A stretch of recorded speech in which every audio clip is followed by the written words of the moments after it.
So I think the true nature of what a luxury travel trip is nowadays has very much changed from what it used to be. Yeah, just going and staying at Riti Ra in the Maldives is not necessarily the same as what people are looking for now. They're looking for more adventurous. They're looking for personal, like a life experience. For me, it's looking for something different, finding new destinations. And we've seen that even around Europe and kind of the short haul like flights. People would, rather than go to Spain, they'd rather go to Morocco or Iceland. Like, people want to experience something different. So for me, it's just about finding something different. Next up, I want to go to Turkmenistan.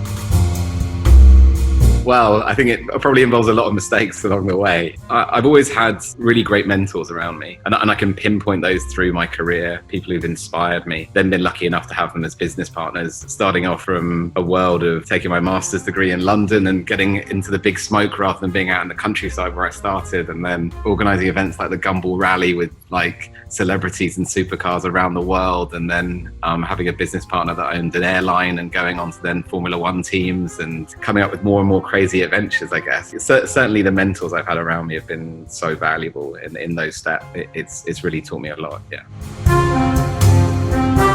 I mean, originally my father's business was fitting out furniture for super yachts and private jets. So I do remember my first Monaco yacht show and being down there and thinking I'd love to be on boats. So it does work out well being involved in the world of luxury. It was just something I was always passionate about and got excited by, and being around incredible kind of magical places like Monaco, there is something, that certain essence that you can't quite place that you find there that you don't find anywhere else. So those are the things that kind of helped me on those steps. But yeah, now my passion has always been a hotel connoisseur and like picking out every different experience. Luxury is about the experience, so finding out all those different experiences along the way and pinpointing what makes a great experience when you're staying somewhere is what excites me, I think.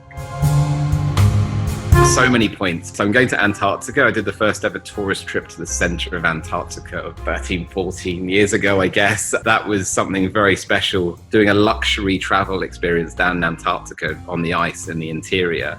It's just something that was never been done before down there. That inspired me to find out what bigger adventures are around. So as much as I was in luxury and supercars and yachts, I then started to get into the adventure side of things. Combining that with luxury is really something that has really driven me forward. I view that as a new form of luxury in this modern day, getting away from your mobile phone. Like, if anyone could name 10 days where they've been away from their mobile phone without contact with the outside world whatsoever, then that's certainly a luxury experience.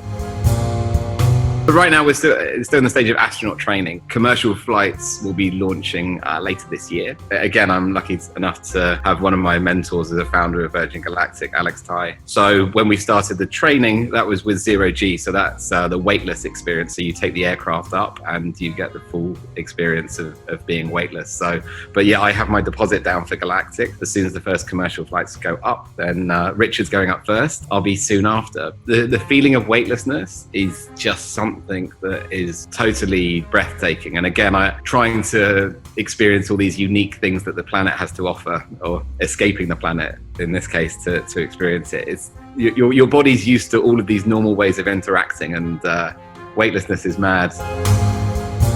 Yeah, definitely. I'm planning a world record attempt for the fastest ever crossing of Antarctica by car. So that's quite a fun project at the moment. Just getting a few people together for it at the moment, and meeting up with one of the manufacturers of the vehicles next week, in fact. So gonna talk through the challenges. Might even try a empty quarters crossing in Saudi Arabia with the vehicle we're testing at the moment. They're all in the mix at the moment, but Antarctica is pretty set for later this year.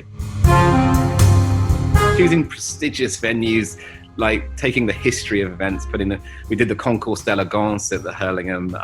In the UK, we love this Old English style and tradition, trying to pull some of that story together. For me, I like to tell a good story. It's about the story that your experience tells. Yeah, I mean, certainly one of the events in the season calendar is the Grand Prix Ball before Silverstone, and your chance to drink champagne on the lawns of one of the oldest clubs in London. Watch F1 cars spin around the garden is certainly a unique experience. We're glad we managed to put that together, and this year will be our 12th year of the event at the Hurlingham, so very much looking forward to a fun summer season.